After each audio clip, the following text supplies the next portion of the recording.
So here we are in Whitehorse. We're just about to venture out to Rackla's camp, which is over on the Yukon Northwest Territories border, and we're going to go see the Grad Project. Very exciting project that I think is one of the most exciting reduced intrusive gold stories in the market right now.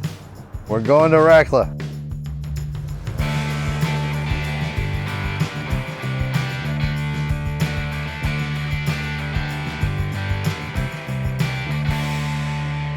Currently we're in the Yukon. The border is just about the tops of these hills in front of us. What are we going to be looking at today, Scott? We'll take a look at the core. So we'll look at that, which will show you some of the fresher rocks. And we've got some sheeted veining and good bismuthite, lots of chalcopyrite. And then we'll go out to the site. We'll see the channel sampling that our crews have been doing, the drill. The pad building crew is out there building our future pads, and we got some mountain climbing geologists mapping and sampling on the north face of the hill to get more information on what's happening with the geology and mineralization as we move northwards.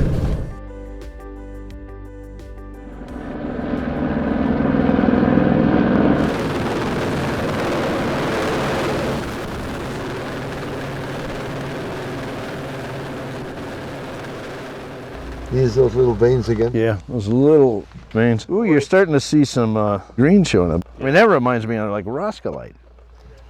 That really looks like roscolite. Like if I was a Cripple Creek, I'd go, oh, look there. There you go. Okay. That's high grade. Oh, yeah, okay. Yeah, that's what you use to gauge grade at Cripple Creek. You look for the green stuff. Oh my God, I think you're just getting into it. What I like to do in my life now is to go out and look for these home run type stories and invest in. Again, we love to find opportunities like Rackla, put some money in, especially early, and then, hope the guys succeed. But I like to keep tabs on the geology because that's my passion. I like to see that discovery made. Yeah, there is a bluish tint to those, some of those. What do you think that is? I think the bluish is mostly bismuthinite. That's what we've seen. And then as it gets more gray, it seems that it's more with tellurium and maybe one of those sulfides or tellurites. Oh, that's beautiful. Wow. And what did you say about it when you get deeper? You see what? Well, we see in this hole and the other hole, we've seen more veining per meter at the end of the deep in the hole. Now, what's your limitation on drilling it? We got a couple of 700 meter holes planned once we get onto the hard ground. I think if we can get into that area further to the west where we have a big broad area of fresh granite, we can then drill right through the whole system, 700 meter holes. Until you see it and really get a sense of the scale of alteration, the size of the mineral system, you don't really have any comfort knowing that it could be something of size, of magnitude. The other thing is looking at core, looking at the rocks that the guys have found along the hill slope here. It's a very steep country, but they've been able to collect rock samples from a number of places along surface. And they tell a story. All of those rocks are telling me that this is one massive reduced intrusive gold system. You got the rest. Get the veins that cut through, and then you also have small stringers full of chalco and probably. Do you see this one? Yeah, that's of the vein. Look at that. Those are the ones you got to pay attention to. These little figures. Look at that thing. Are you sure? Do you see the bismuth in this one though? Is there? Yeah, and both have the bismuth. Yeah. Probably bismuth and other. Yeah, there's a lot of bismuth minerals in that small stringer. But yeah, look at that, big blubbers. That's cool.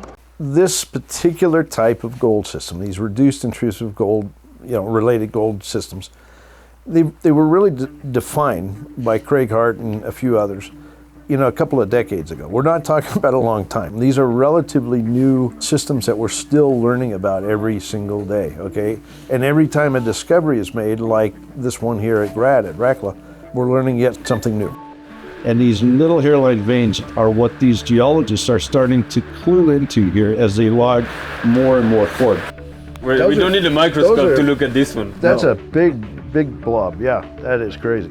I think a lot of investors think that things should unfold exactly the same time each time, okay? And I think as we see these reduced intrusive stories each one kind of unfold, we see that each one's a little bit different. You know, the different flavors of ice cream. Sitka, for example, they found that there's high grade underneath Blackjack, and now they're starting to see some very interesting things under Roscobble and other areas. It's basically multiple shoots, okay?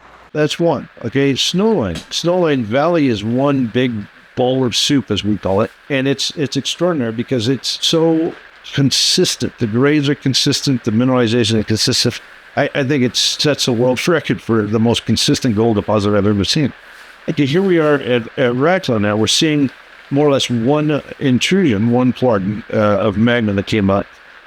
And to me, this looks like it could be more like a very large-scale porphyry system, something like that. Okay, like it's a bit different flavor, but man, is it big. Yeah, each one of these things has its own flavor. Right. And this one happens to have less quartz, so you don't have as much silica veins, but you have these carbonate fractures, but they're loaded with bismuth-tellurium minerals, and that's where the gold's going to be. So, you know, in my view, like... Just keep drilling. Just keep drilling.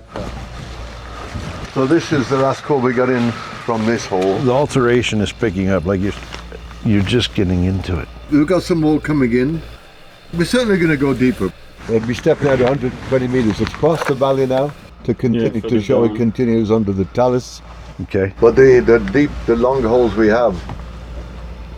I came out with Quinton Hennigh here today to the core shack, and we checked all the drill core, and it looks really good. We saw a lot of bismuth in the core, and this is an indicator of having hopefully more gold there. It's very promising. Yeah, I think Rackla is really top of my list in the Yukon.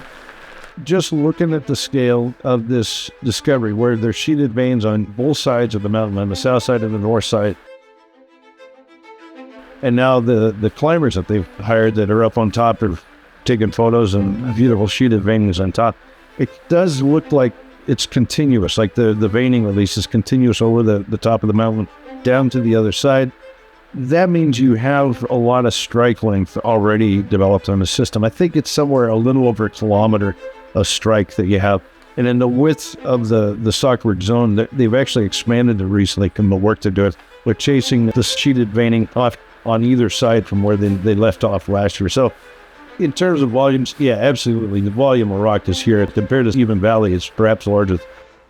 I think coming out here, I have a great deal of comfort now with the size and scope of this system. I think there's truly enough volume of rock. This could be world class. I think the 4 that I've seen from the first couple of holes looks like the number of little veinlets is sufficient to carry perhaps significant grade. We'll see. We got to wait for assays, of course.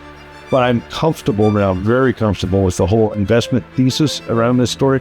And I think they're onto a major discovery. Now, you know, it's early days, okay? This year, what I would expect is the company might get a few early holes in just to get a sense of where the system is going.